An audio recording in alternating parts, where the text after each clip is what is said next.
Let's look at an application of domain and range. In the problem, it says a water tank leaking water is modeled by the function W of t equals 200 minus 2t, where t is time in minutes and W of t is the gallons of water in the tank. What is a reasonable domain and range, and explain? Well, in order to understand this question, to see what a reasonable domain and range would be, I would suggest that you take a look at the graph.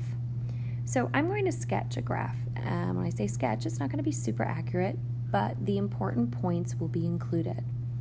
In the function, I can see that it has a y-intercept of 200. Additionally, the slope is negative, so my line is going to be decreasing. So I'm just going to do a sketch something like this.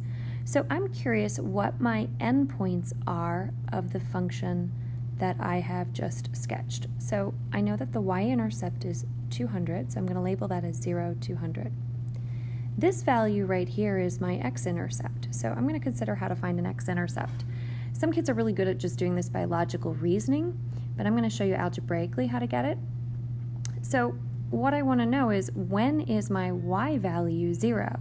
Or think, let y be 0 if you're looking for an x-intercept. So that would give me 0 equals 200 minus 2t. And I'm just going to solve this equation for t. So I'm going to add 2t to both sides, which gives me 2t equals 200.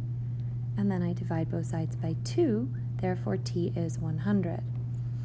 So this ordered pair would be the point 100, 0. And if you think about what that means, that's at what point will the water tank be empty? Well, after 100 minutes, there will be no more water left in the tank. So domain is usually x, but in this problem it's using t. And there's a set of continuous values along this line segment. So I'm going to set up a compound inequality with t in the middle, and I consider what's my smallest and my largest t value. Well, I just highlighted those in the picture. Let's bring that back up. That would be between 0 and 100. And for the range, normally it's y, but in this problem it's using w of t, function notation. And again, I'm going to set up a compound inequality. So I'm considering what values are the y's or w of t values in between. And that's going to be between 0 and 200. So that's my reasonable domain and range. Now, let's consider y is both time and w of t restricted between those values. So I'm going to explain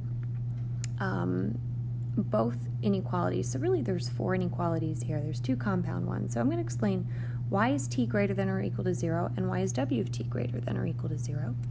And then I'll switch and explain why is, you see here, y is t less than or equal to 0 and y is w of t less than or equal to 200. All right. So first of all, I would say that both t and w of t are greater than or equal to 0 because both time and gallons of water cannot be negative. It doesn't make any sense. And then y is t less than, and I really should say less than or equal to right here. So let me change that.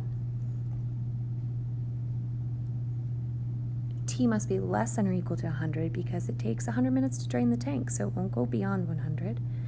And finally, w of t must be less than or equal to, and there's another typo, less than or equal to 200 because there were 200 gallons of water in the tank at the start, so it's never going to go beyond that.